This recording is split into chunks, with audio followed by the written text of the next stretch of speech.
Hey, welcome to another video. So today we're going to be going into The Endless Night by SAVATHUN, but before I begin, please be sure to like the video, subscribe to the channel, join the Sith Citadel Discord, links in the description, and consider becoming a join member or sending a super thanks if you wish to further support the channel. Otherwise, let's jump straight into it. The day after the conclusion of the second Guardian games, SAVATHUN initiated the next phase of her intricate scheme. The last city was engulfed by an unprecedented phenomenon known as the Endless Night. This event was triggered when Vex controlled by Kira Blade Transform activated a simulation powerful enough to envelop the entire city, draining its energy and plunging it into darkness. In the midst of the chaos, SAVATHUN, now disguised as Osiris, consulted with Ikora Rey. Despite Osiris's extensive knowledge of the Vex, SAVATHUN expressed that the situation was beyond even his grasp. She suggested they seek the help of Mithrax, the illusory of the House of Light, a skilled splicer known for his ability to communicate with machines.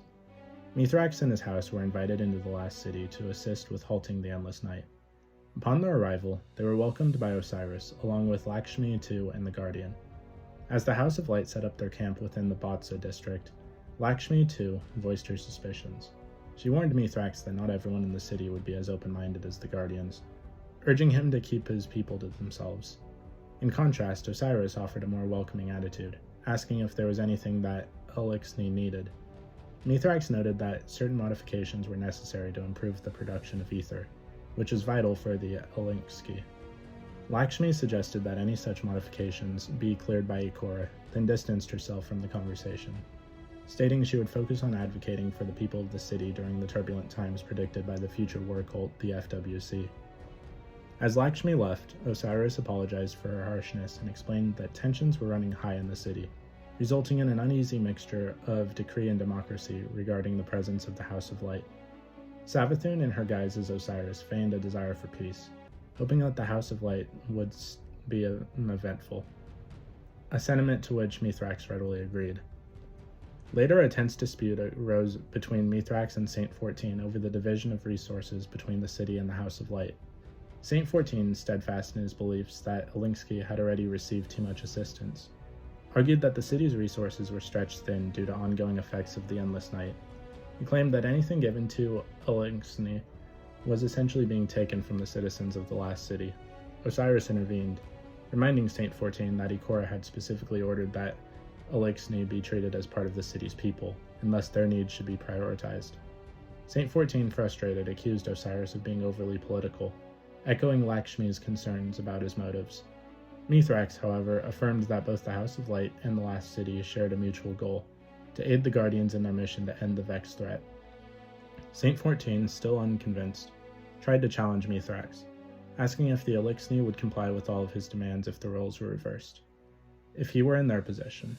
Mithrax responded with a firm yet resigned answer.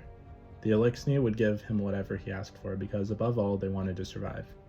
This statement caused Saint 14 to reconsider, and he finally relented, acknowledging that Mithrax and the illusory were fighting for their people just as he fought for his own.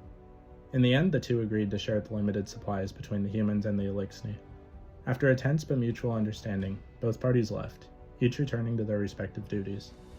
As Osiris departed, she reflected on the development. There was something interesting about the dynamic between the two factions, an uneasy but necessary cooperation for the greater good of the city. SAVATHUN, meanwhile, had her own private musings. In disguise, she wandered the streets of the last city, feeding off the people's ignorance and naivety. Yet, amidst the confusion and darkness, she found herself unexpectedly yearning for their companionship, a feeling that unsettled her deeply. As she watched the Endless Night unfold before her, she was haunted by the hunger of her worm, still demanding sustenance despite her plans being so far-reaching. She cast her gaze upward, toward the traveler, its presence ever looming above her, an unsettling reminder of the power she sought to control.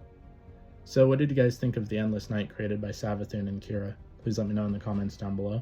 If you haven't already, please be sure to like the video, subscribe to the channel, join the Sith Citadel Discord, links in the description, and consider becoming a join member or sending a super thanks if you wish to further support the channel. Otherwise, I'll see you in the next video.